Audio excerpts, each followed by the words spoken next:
नमस्कार दोस्तों, आप देख रहे हैं एक भारत डेली और आपके साथ मैं हूं रामबाबू गौतम। बिहार की राजधानी पटना में 26 जून को आकाश आनंद जी का एक कार्यक्रम रखा गया था और यह कार्यक्रम था 26 जून को छत्रपति साहू जी महाराज की जयंती के मौके पर। दोपहर को बिहार की राजधानी में जब आकाश आनंद जी पहुंचे तो उनका जोरदार तरीके से स्वागत हुआ।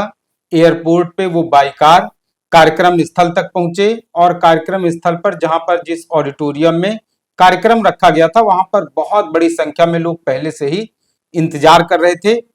और जैसे ही आकाश आनंद कार्यक्रम स्थल पर पहुंचे उस ऑडिटोरियम में आकाश आनंद जिंदाबाद, बहन जी के और कई सारे नारे लगने लगे। और भीड़ देख करके आकाश आनंद भी काफी उत्साहित थे क्योंकि आकाश को सुनने के लिए आकाश जी को ऑडिटोरियम पूरी तरीके से खचाखच भरा हुआ था। बहुत सारे लोगों को जिनको चेयर्स नहीं मिली खड़े रहे, लेकिन उत्साह गजब का था, जोरदार का था। क्योंकि आकाश आनंद पहली बार जो है इस बार 2025 में जो बिहार में विधानसभा का चुनाव हो रहा है उस चुनाव में पहली बार जो है आकाश आनंद अपनी बात रखने आए थे जनता के बीच में। हालांकि मैं इसको कोई चुनावी कार्यक्रम नहीं कहूंगा, मैं इसे चुनावी मंच भी नहीं कहूंगा, और ये सीधे सीधे जो है किसी महापुरुष की जयंती पर एक कार्यक्रम था। क्योंकि आकाश आनंद जिस तरीके से जिस अंदाज में वो दिखे वो अंदाज नहीं था जैसे वो चुनावी रैलियों में दिखते हैं। बेहद सधा सा ऐसा लग रहा था कि कार्यक्रम में कोई एक जो मुख्य वक्ता आता है उस तरीके का उन्होंने बहुत बैलेंस और बहुत सधा हुआ भाषण दिया। उन्होंने जैसे वो राजनीतिक मंच पर जिनकी पहचान, जिस तरीके की उनकी पहचान है, आक्रामकता के साथ, जोश के साथ, उत्साह के साथ, एक जुझारूपने के साथ, उस तरीके की चीजें नहीं देखने को मिली। तो आप इसको इस तरीके से कह सकते हैं कि आकाश जी ने जो भाषण दिया वो भाषण एक कार्यक्रम में जो मुख्य वक्ता का एज ए इंटेलेक्चुअल उस तरीके का एक उनका स्पीच था, एक भाषण था। बहुत सधा हुआ, बहुत बैलेंस भाषण, और अपनी बात भी कह दी। और इसके अलावा जो है छत्रपति साहू जी महाराज की जयंती पर उनका संदेश भी लोगों तक पहुंचा दिया। तो इस तरीके का कुछ कार्यक्रम था। अभी मैं आपको इसमें और भी बताऊंगा उन्होंने कौन कौन सी बड़ी बातें रखी हैं। तो ये जो कार्यक्रम था छत्रपति साहू जी महाराज का, पहली बात तो बसपा का कार्यक्रम हो तो जाहिर सी बात है बसपा के कार्यक्रम में जो है कुछ नारे भी ऐतिहासिक लगते हैं कि वोट हमारा, राज तुम्हारा, नहीं चलेगा नहीं चलेगा, जिसकी जितनी संख्या भारी उसकी उतनी हिस्सेदारी।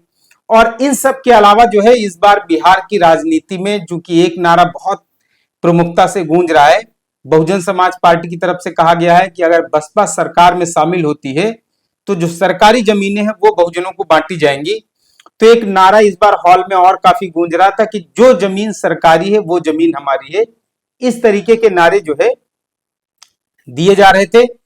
अब आकाश आनंद का ये जो बहुजन समाज पार्टी का ये जो कार्यक्रम था छत्रपति साहू जी महाराज की जयंती पर, तो बिहार की राजनीति में अगर आप सीधे सीधे तौर पर देखें प्रत्यक्ष रूप में, तो ये आकाश आनंद जी का पहला कार्यक्रम इसको बोल सकते हैं। चुनावी जनसभा में इसको नहीं कहूंगा, क्योंकि पहली बात तो ये एक हॉल के अंदर कार्यक्रम था, ऑडिटोरियम में, ओपन स्पेस में ये कार्यक्रम नहीं था।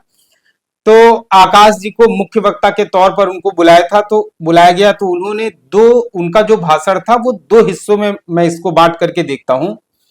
पहले हिस्से में उन्होंने जो है छत्रपति साहू जी महाराज के जीवन दर्शन पर बातें की, उनके जीवन को लेकर के, उनकी शासनकाल में उनका जो शासनकाल रहा, पीरियड रहा उनका, उस पीरियड में उन्होंने जो दलितों को लेकर के, शोषितों को लेकर के काम किए, एक तो पहले हिस्से में उन्होंने उसका जिक्र किया। और दूसरे हिस्से में बहुजन समाज पार्टी की 4 बार की जो सरकारें रही हैं उत्तर प्रदेश में उसका जिक्र किया। तो मतलब अगर आप आकाश आनंद जी का भाषण सुनेंगे तो उसको 2 हिस्से में बांट सकते हैं।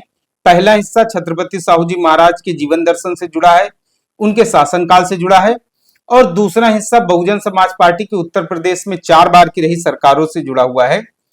पहले हिस्से में उन्होंने बात की कि किस तरीके से छत्रपति साहू जी महाराज ने ज्योतिबा फुले जी का जो जीवन दर्शन था, सत्य शोधक समाज उन्होंने जो बनाया था, उसी सिद्धांत पर उन्होंने छत्रपति साहू जी महाराज ने अपने कार्यकाल में वो चीजें लागू की।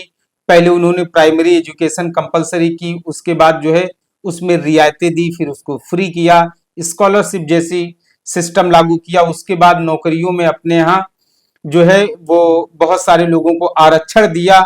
तो इस तरीके की बहुत सारी चीजें उन्होंने जीवन दर्शन से, उनके जीवन से जुड़ी हुई चीजें सबके सामने रखी। और किस तरीके से उन्होंने बताया कि भारतीय इतिहास में, भारतीय समाज में छुआछूत, जातिवाद और असमानता जो है उसने घर कर रखा था और छत्रपति साहू जी महाराज ने किस तरीके से अपनी सरकार के समय इन सब चीजों को दूर किया, इन चुनौतियों का सामना किया और समता मूलक समाज बनाने के लिए उन्होंने एक नींव डाली। और इन्हीं सब चीजों को आगे आने वाले समय में बाबा साहब डॉक्टर अंबेडकर ने बढ़ाया और उसको एक कानूनी अमला भी, कानूनी जामा भी पहनाया। तो ये सब चीजें तो पहला हिस्सा है आकाश आनंद जी के स्पीच का, उनके भाषण का। अब मैं दूसरे वाले हिस्से में बात करूंगा। दूसरा वाला उनके भाषण का जो हिस्सा था वो था बहन जी की 4 बार की सरकारों से जुड़ा हुआ। अब बहन जी की सरकारों में 4 साल में क्या क्या काम हुए, उन्होंने कहा है कि उत्तर प्रदेश में जब जब बहन जी की सरकारें आई हैं तब तब जो है अच्छे काम हुए हैं। और सावित्रीबाई फुले योजना बहन जी ने शुरू की। इसके अलावा बहन जी ने अपने शासनकाल में कई सारे engineering college, polytechnic, medical college और भी कई सारे शैक्षिक संस्थान जो है बहन जी ने ओपन किए, निर्माण कराए इनके। इसके अलावा बहुत बड़े उत्तर प्रदेश में बहुत बड़े स्तर पर सफाई कर्मियों की भर्ती की गई, पुलिस कर्मियों की भर्ती की गई, गन्ना किसानों को समय पर भुगतान और कई सारी सहूलियतें दी गई। अंबेडकर ग्रामों का युद्ध स्तर पर विकास किया गया चिन्हित करके। गरीब परिवारों को सरकारी जमीनों के पट्टे दिए गए। और इन सब के अलावा चूंकि कार्यक्रम था छत्रपति साहू जी महाराज की जयंती पर, इसलिए उन्होंने इस बात का भी जिक्र किया कि बहन जी ने अपनी सरकार में छत्रपति साहू जी महाराज नाम से एक जिला भी बनाया था। हालांकि वो जिला अखिलेश की सरकार में बाद में बदल दिया गया था उस जिले का नाम। तो इन सब चीजों का आकाश आनंद जी ने जिक्र किया। और 4 बार बहुजन समाज पार्टी की जो उत्तर प्रदेश में सरकारें रही, बहुजन समाज का जिस तरीके से बहुजन समाज के महापुरुषों के नाम पर सांस्कृतिक स्मारक बनाए गए, इन सब के साथ साथ बहुजन समाज की तरक्की को लेकर के, उनकी आर्थिक उन्नति को लेकर के जो काम किए गए, इन कामों को आकाश जी ने जो है उस कार्यक्रम में गिनाया और लोगों से, बिहार के लोगों तक अपनी बात पहुंचाने की कोशिश भी की कि अगर बिहार में भी बहुजन समाज पार्टी को सरकार में शामिल होने का मौका मिलता है तो कुछ इसी तरीके के रोड मैप पे, कुछ इसी तरीके के पैटर्न पर बिहार पे भी काम किया जाएगा। और जो नारा लग रहा था कि जो जमीन सरकारी है वो जमीन हमारी है, तो कहीं न कहीं संदेश देने की कोशिश की गई है बिहार की राजनीति में। और फिलहाल जो है आकाश आनंद जी का ये पहला भाषण था। अभी ये तय नहीं है कि आने वाले समय में बिहार के विधानसभा चुनाव को लेकर के आकाश जी की और कितनी रैलियां होंगी, कितनी जनसभाएं होंगी, और इसके अलावा बहन जी बिहार की राजनीति में कब दस्तक देंगी, अभी इन सब चीजों की तस्वीर साफ नहीं है। लेकिन कहीं न कहीं आकाश आनंद जी ने बिहार की राजनीति में दस्तक दे करके, बिहार की राजनीति में आकर के, पटना पहुंच करके ये संदेश देने की कोशिश की है कि बिहार के विधानसभा चुनाव में बहुजन समाज पार्टी आने वाले समय में आक्रामकता के साथ, मजबूती के साथ मैदान में दिखाई देगी। फिलहाल बिहार में वहां रामजी गौतम और इसके अलावा जो है अनिल चौधरी, 2 ऐसे नाम हैं जिन्होंने बिहार में हलचल मचा रखी है। लेकिन जिस तरीके से आज शुरुआत हुई है, इसको एक अच्छी शुरुआत मानी जा सकती है। आकाश आनंद जी का आगमन हुआ है बिहार की राजनीति में। अब देखना है बहुजन समाज पार्टी आने वाले समय में और कितनी आक्रामकता के साथ बिहार में नजर आएगी। तो फिलहाल आकाश आनंद जी ने अपने भाषण में जो भी चीजें कही है 32 मिनट के भाषण में, उन पूरी चीजों को मैंने आपको एक्सप्लेन करके बता दिया है, पूरी मैंने आपको व्याख्या कर दी है। अब आपको फैसला लेना है, आपको आकाश जी के भाषण का आकलन करना है कि ये भाषण कितना धारदार और कितना असरदार साबित हुआ है। इस वीडियो में कमेंट करके जरूर बताइएगा। एक भारत डेली चैनल को अगर आप पहली बार देख रहे हैं तो आपसे गुजारिश है चैनल को सब्सक्राइब जरूर करें। स्टोरी अगर आपको अच्छी लगी हो तो इसे दूसरे लोगों तक भी भेजें। धन्यवाद।